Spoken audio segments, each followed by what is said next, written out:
Welcome to another More Than Medicine podcast with Dr. Simone Josey, author, speaker, and physician. Listen in as Dr. Simone shares real-life, practical, everyday survival tips for all healthcare professionals. Let's join Dr. Simone now. Hello, healthcare professionals. Dr. Simone here. Welcome back to another More Than Medicine podcast. We are on podcast number 15. And that simply means that we are moving right along, and I'm extremely excited and humbled. I have been getting such a positive response from the podcast, and it means the world to me, guys. So thank you so very much for tuning in every Wednesday and checking back and commenting and sharing the information with others. It means so much to me when I have a colleague send me a message or one of my coworkers come up to me and say, hey, your information really helped me out. You know, that's what I do it for. I do it for you. So thank you so very much. And I look forward to continuing to give you this service well into the future.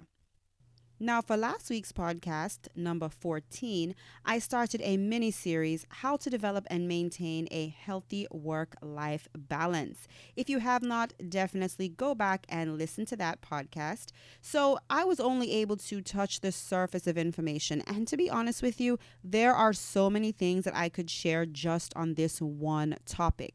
So I've decided to break things up into segments or parts. And so today we are officially on part 2, how to develop and maintain a healthy work-life balance.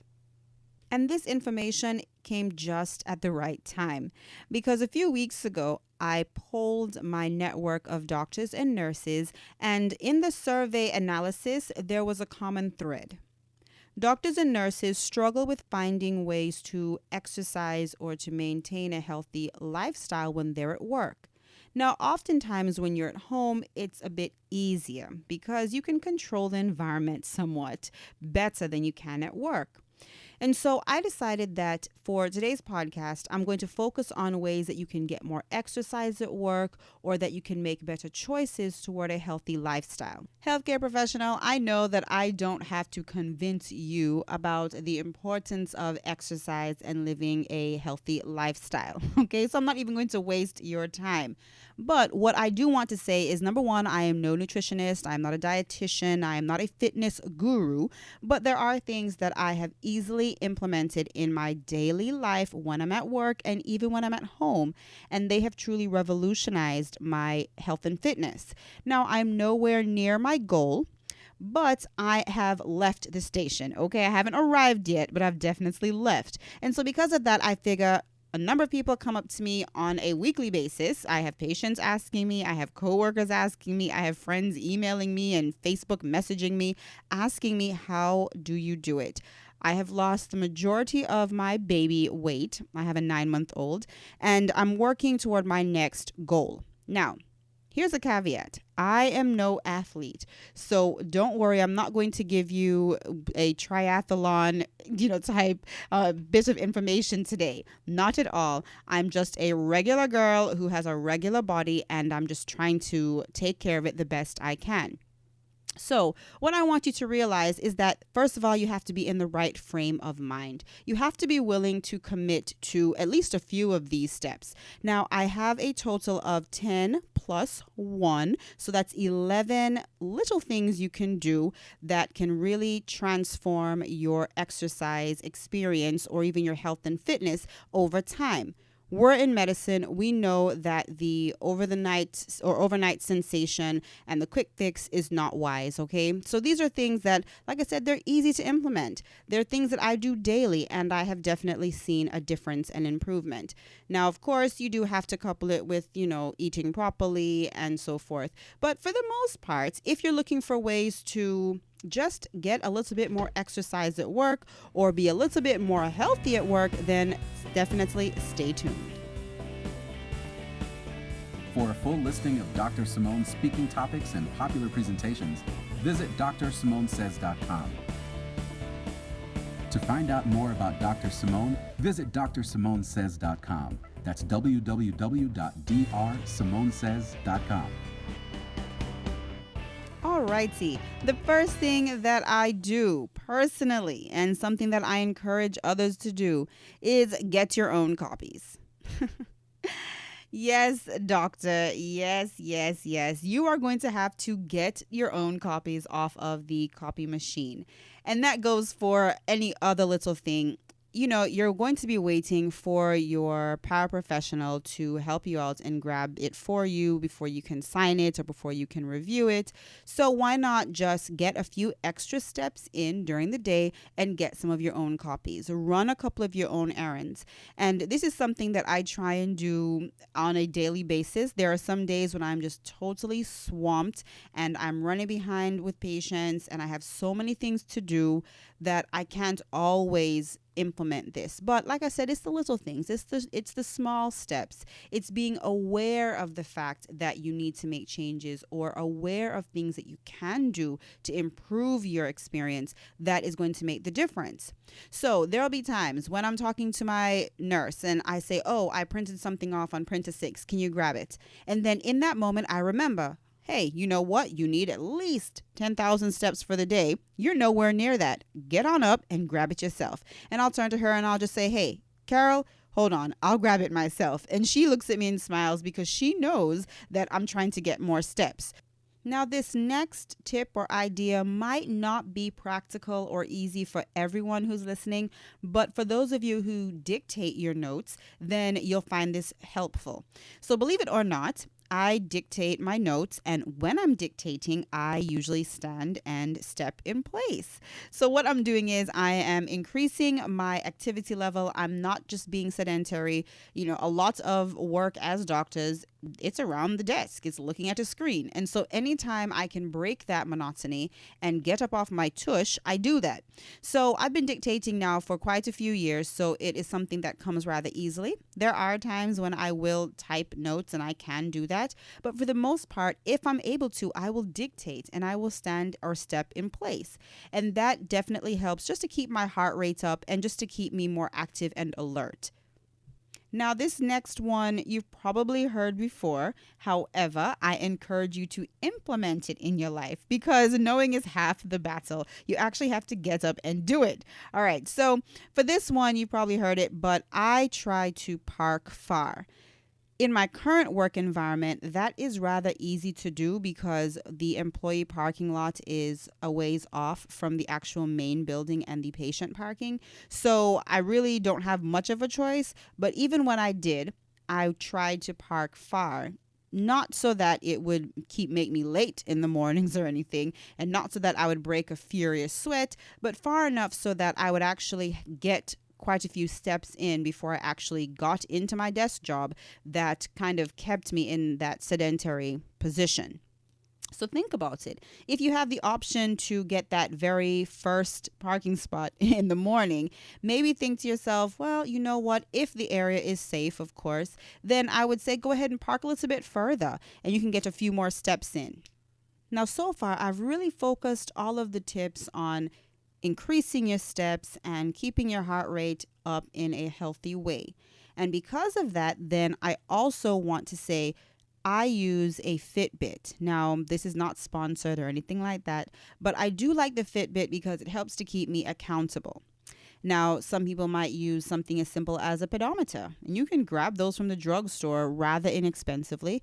And you can also go to the higher end, Fitbit or the Apple Watch. I mean, there are many options right now on the market for fitness apps as well as fitness devices that track your activity levels. So the reason I use it is because I tend to be a reward oriented person. So if I have a goal, I like to see how it's progressing. I like to have measuring and checkpoints, and the Fitbit does that for me. Like I said, this is not sponsored, but I have been using the Fitbit from they had one of the earlier generations, and now I've kind of graduated into I believe I have the Charge HR right now, and it helps because throughout the day I have my goals set for my activity level. And if I am falling below those goals, or if the Fitbit senses that I'm not meeting my hourly goals, then there is a little alarm that signals to me, hey, get up. Now, I realize that some of my listeners are purists, and maybe you haven't bought into the Fitbit or Apple Watch craze, and that's okay because I have something for you also. Most of us, as pure as you are, technology has crept into your life in some way, shape, or form, usually in the manner of your cell phone. And I know that most cell phone companies, the way things are set up now, it's almost like they force you to get a smartphone. So put that smartphone to use. Set an alarm on your phone. You don't have to get fancy with Fitbits and Apple Watches and other devices. Your smartphone probably already has a fitness tracking app already installed. And if it does, then take advantage of that. And even so, suppose you're like, Doc, I'm not interested. I don't have time to mess with all that. I'm not a techie. You can set an alarm on your phone because you probably use that to wake you up in the morning. And if you do, then you know how to set an alarm. So instead, set alarm reminders for yourself. And you can, on some phones, you can actually rename the reminders. So just as you would set yourself an appointment reminder or a wake-up call reminder, then you can also set alarms to stay active, get up, make a move. So for those of you who are not in the Fitbit or Apple Watch craze, try your cell phone. I'm sure you'll find something that can work just as well. And you can still keep it very basic, but you want to make it personal. So don't just have it where it's just, 9 o'clock and it just flashes on your screen. No, put a message to yourself. Remind yourself why you started. Say, hey, get up, walk. Hey, stay active. I mean, these are things that you can do. So it's like a call to action. All right.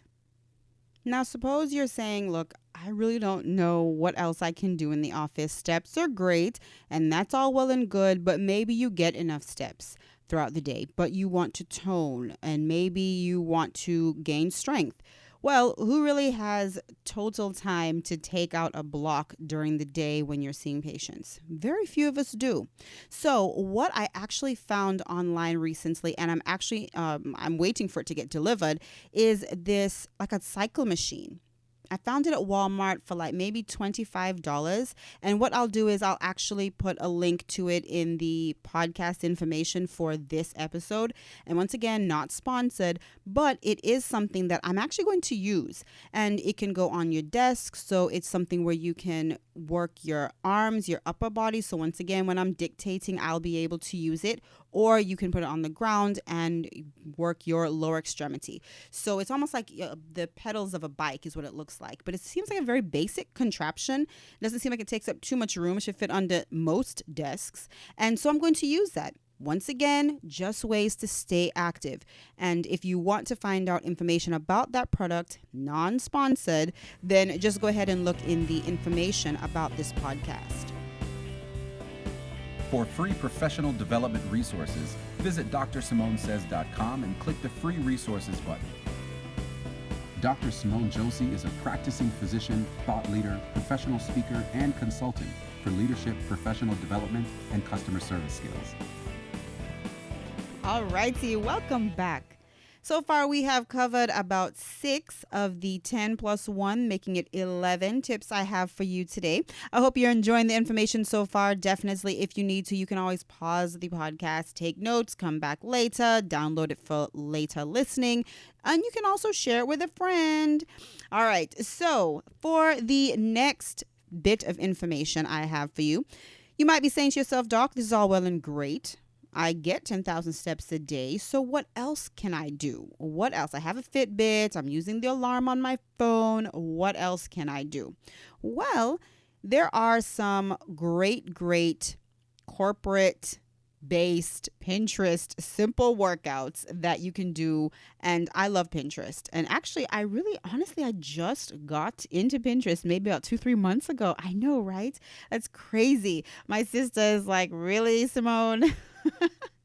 But the truth of the matter is, I honestly didn't really know how to use Pinterest. I mean, there are so many other social media platforms, but I realized that when I want something that I can quickly reference, whether it's something for fashion or health and fitness, something for my business, I'm able to quickly search, get great ideas with infographics and diagrams and links. I mean, so it's a great resource. So check out Pinterest. There are simple workouts that you can do sitting in a chair. I mean, literally, I have pins that are just for workouts in the chair. And those are things that I can do in between patients. I can do during my lunch break if I really want to go the extra mile. So check it out.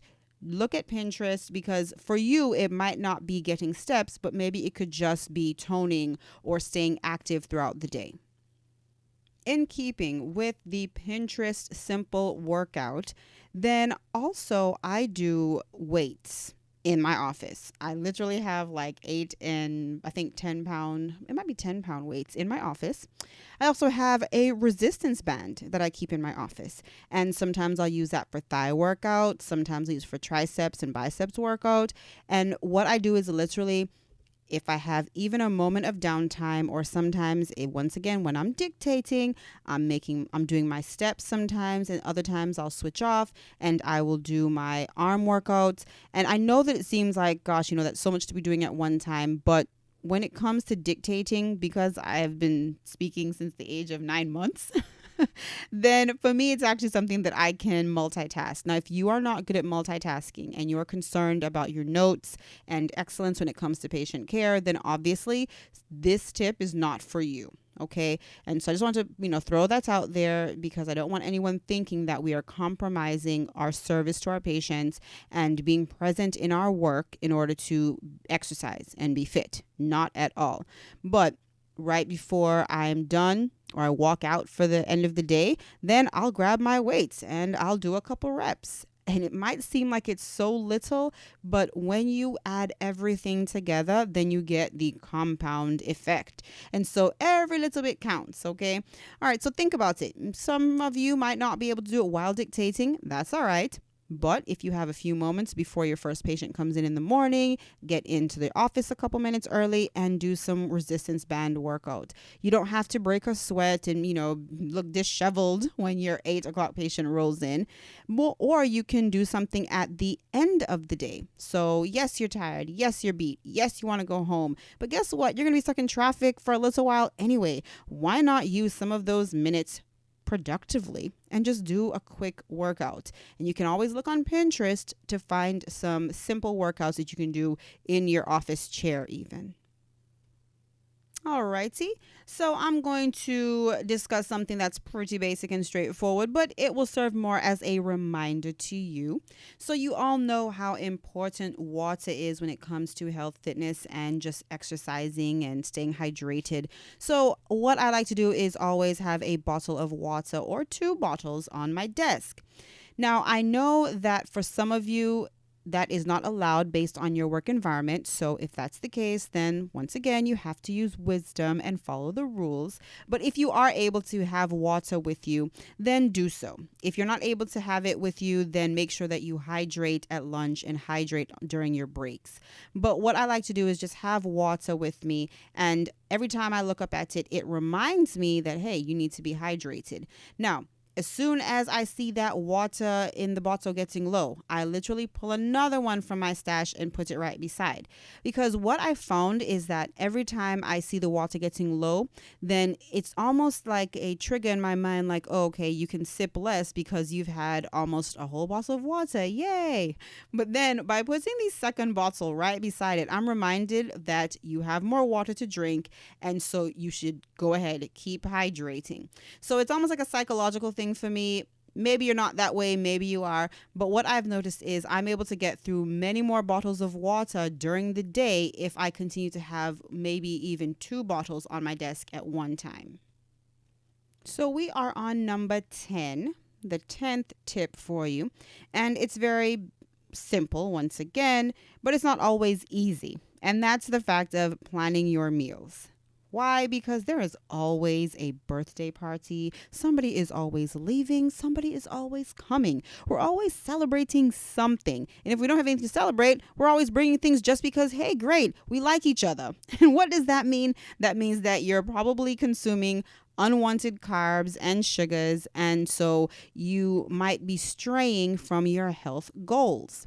So healthy work-life balance also means that you're taking care of your body. So as often as I can, regardless of whatever festivity is happening in the office, I try and bring my own lunch and snacks. So usually in the office, the parties happen around about 12:30 or 12:15, and I'm usually not done with patient care anyway until that time. So what I'll do is I will immediately take my lunch, go to the microwave and heat it up and then eat it. And then afterward, I will go into the common area and partake in the festivities. However, by doing that, what I am making sure is that number one, I'm full. I've had my lunch or I'm eating my lunch while everyone else is eating the party food. And so I'm full at that point and I'm satisfied. And then also, too, I have about 1 to 2 bottles of water. So now the temptation factor is decreased. And I also make sure that I've already made the decision as to whether or not I'm going to eat whatever food is brought in. Half the time, we try and make game time decisions. And in that moment, when you're staring at hot wings and burgers and cake and ice cream and chips and soda, it's really hard to make that decision like, no, I'm going to go and eat my grilled fish and salad. So what I do is I take out the guesswork, I take out the decision in the moment, and instead I make the decision from before.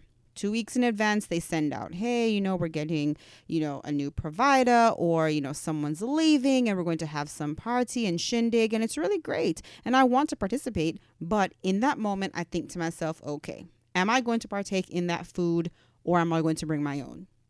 And so then I'm not under pressure. I'm not under the gun. I've already made the decision. And so I'm less likely to stray on my plans. So for this tip, you always want to, as often as you can, bring your own food. And you also want to make sure that when there is party food in the office, you eat your food first. All right? Eat your food first, and then you'll be less likely to double dip. Since you stayed until the very end of the podcast, then I'm going to share with you number 11. It's like a bonus tip, okay? So far we have been talking about ways that you can be more active, get more exercise when you're at work, and make more healthy lifestyle choices when you're working. And this all relates to developing and maintaining a healthy work-life balance. So we know the importance of health and fitness in our personal life. And so today I've been sharing with you ways that you can also incorporate it into your work life. So I hope you found the information helpful. If you did, be sure to comment below. Tell me what you liked the best, and if you're actually trying some of these things out. Also, be sure to share the information with a coworker. We all know what we struggle with. We see each other on a daily basis. You have, water cooler conversations. So share it with someone. All right. Sharing is caring. All right. So tip number 11 is have an accountability partner. If you've heard me lecture in the past, usually this comes up regardless of the topic, because having someone who you can look to for accountability is extremely important. Human nature sometimes is to skirt our responsibilities. Not everybody, not all the time, but sometimes you will find ways and excuses to get around things that you don't want to do. Well, if you have someone at your job who you can ask to hold you accountable, then that's great. But if you don't, then there is also a way around that. To be honest with you, friendships at work for me are a bonus, not always a requirement. I have been extremely blessed, though, that I have some awesome coworkers and I have developed really great friendships. But there have been times and situations where I haven't always been able to develop really good friendships at work. However, I'm still able to use the accountability rule, I guess you can call it. But the way you do that is you tell everyone what your quit goals are. Tell everyone. So let's say, for instance, you smoke. You want to give up smoking. Smoking is unhealthy. I think we can all agree with that. Well, you can keep it to yourself and struggle in silence, and no one knows when you're giving in. No one knows when you're having a cheat smoke. Or you can tell a couple coworkers, just casually, not saying, hey, I need your help. If you see me pick up a cigarette, tell me to put it down. No, nothing like that. But what you can do is you can just casually mention, you know what? I'm giving these things up. Trust me, more often than not, there are going to be coworkers who will see you standing outside, smoking the cigarettes, and they're going to walk up to you and say, hey, I thought you said you were going to quit. That's because everybody likes to be right. They like to prove people wrong. Human nature, people tend to point out flaws. And sometimes they actually care about you and they're concerned. But if they're not your really, really good friend, most of the time you can use the fact that they want to just butt in and use it to your advantage. So let's say, for instance, that you want to get more steps during the day. Simply say, you know what? I need to walk more. I'm trying to get 10,000 steps a day. And I do this all the time. And so if I have a coworker who knows this is my goal, then if they see that I haven't been active during the day, or if they haven't seen me, using my weights in between patients or such, then they'll just pop in and say, hey, how's that workout plan going? Are you still doing that? And it happens all the time. So if you have a good friend at work who you can ask officially to be your accountability partner, then by all means do so. You guys can do these things together. But if you don't have someone like that at work, then take advantage of human nature and simply just mention your quit goals or your self-development goals to other people. And trust me, they'll help you out whether they know it or not. So that's what I have for you today. Thank you so much, healthcare professionals, for tuning in. Every Wednesday, a new podcast is uploaded. So next Wednesday, check back. And until next time, I am Dr. Simone. And remember, I will either see you at the top or from the top. You decide. For a full listing of Dr. Simone's speaking topics and popular presentations, visit drsimonesays.com. Stay connected with Dr. Simone on Facebook at Dr. Simone Josey, and on Twitter, Instagram, and Snapchat at Dr. Simone Says.